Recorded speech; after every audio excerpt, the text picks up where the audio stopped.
Welcome to Thornton360. I'm Todd Barnes. Today, Thornton utility bills are going paperless. What you need to know to ensure you get an e-bill. Mark your calendars for an upcoming community meeting and for a wrecking ball party. And we'll take a stroll through the newest walking paths in Thornton. But first, we begin with the latest from City Council. A public hearing regarding the appeal of a decision of the Development Permits and Appeals Board denying a variance request for the installation of artificial turf in the front yard of an existing single-family residential property was continued to revisit artificial turf allowance in Thornton. Council approved a pair of ordinances related to Thornton's water and sewer services. The approved ordinances were for water and sewer rate increases in 2023. The total average bill increase for water and sewer is $3.96 per month. Also approved a budget amendment authorizing additional funding for a number of projects in Thornton. The budget increase totals $3.687 million and will come from a combination of unappropriated balances in the government capital, open space, and Adams County open space funds. Thornton Fire and Thornton Police presented public safety reports. The fire report presented emergency response data, and the police report presented crime data. The Thornton Police Department Explorer Post was recognized for outstanding performance at the 2022 Law Enforcement Explorer Post Advisories Association of Colorado Conference. Robin Martinez was recognized for her contributions to Thornton in building the Small Business Assistance Program in Thornton. Council declared October 9th through October 15th, 2022 as National Fire Prevention Week and October 8th and 9th, 2022 as National Fallen Firefighters Memorial Weekend. And September 15th through October 15th was declared Hispanic Heritage Month in Thornton.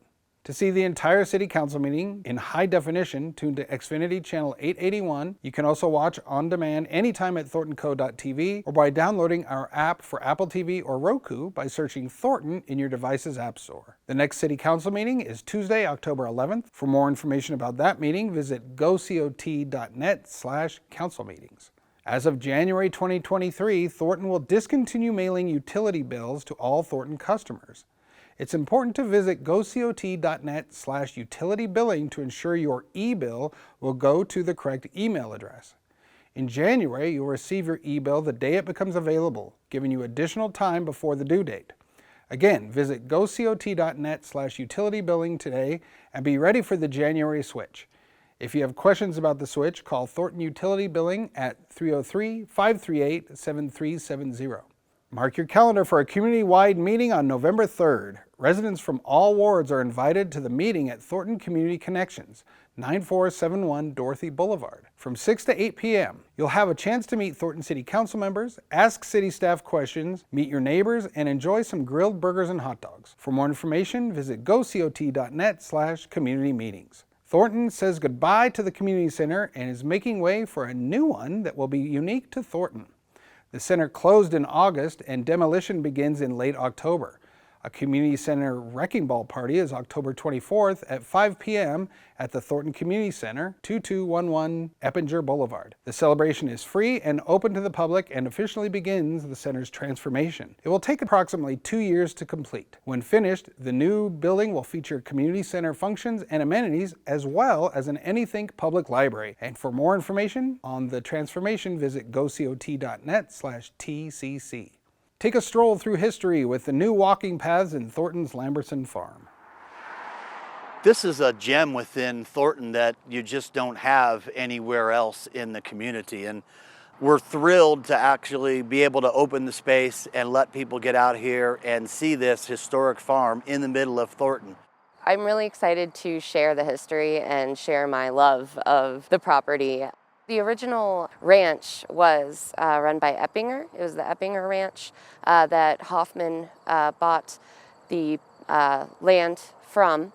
And then one of the first farms that came in was the Lambertson family. We've been working for years to try to develop a master plan to help guide this property. We are currently working to develop a trail system. When it's completely done, we'll have a little over 3 miles of soft surface walking trails. Currently, we have right now about a little over 2 miles open to pedestrian traffic, mowed paths, soft surface trails that enter off of the existing Lambertson open space. You can come into the farm, walk around the historic farm, see what exists. There's equipment out here that is historic. It was a working farm from the 20s when the Lambertsons moved here until they left in 2010. And the small things about it, like Bertha Lambertson, who was the matriarch here, she would paint the front of the barn, the red barn, every summer. I would paint all these buildings every year and all the fences and see how far I could get. I was on a ladder and see that in the middle I couldn't get. My favorite thing on this side is the view of the lakes. The view over those lakes is absolutely stellar. Those were actually built by the Lambertson family. None of them are natural. The first one was done with horses and plows, and the other ones were done by machine once they were able to get those later. We had horses to farm with until Kelly got a Caterpillar tractor. I think it was in 1936, right before we were married. And he built the lake dike down there, the furthest one. So every inch of this property was pretty much built by the Lambertsons and has a deep history. And it's not just a pretty farm, there's a lot to learn here. When this thing is done, it will have elements that will attract hikers. It will attract the bird watchers, somebody who wants to come out and see the wildlife foxes. It will have our farmers market here, hopefully. We potentially can have an entertainment opportunity here. Lots of recreation opportunities for a wide variety of our residents.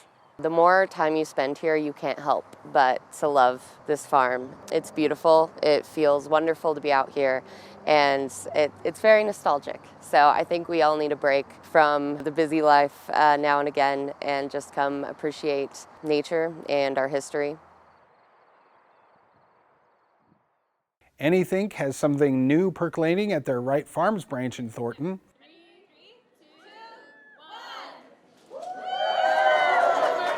The Anythink Coffee House is now open, and it's a partnership between Anythink and Community Uplift Partners.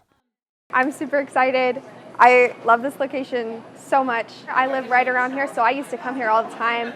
And when I was coming, the cafe wasn't open, but I would bring my own drinks and sit with my brother, read, do homework. It's an amazing thing to be able to bring to people, and it meshes so well with the books and the environment of a library. This is the perfect extension of the hospitality that we offer here at Anythink.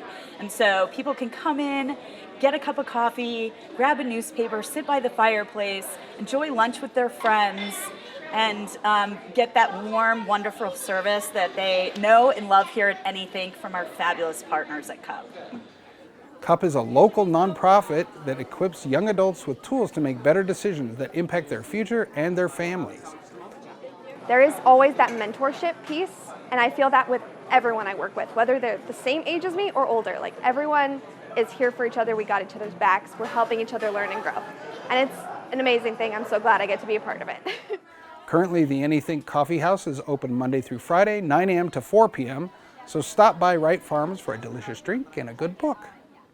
A 3D printed carbon fiber structural work of art now calls Thornton home. It's the largest of its kind and the first in the United States.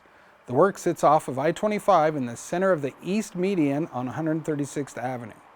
The construction took place over a few days. It took the artist, lots of assembly assistants, and a very big crane to put the almost 60 pieces together. It's quite a sight, so drive by and take a look at the finished work when you get a chance. That's it for this edition of Thornton360. We'll see you next time.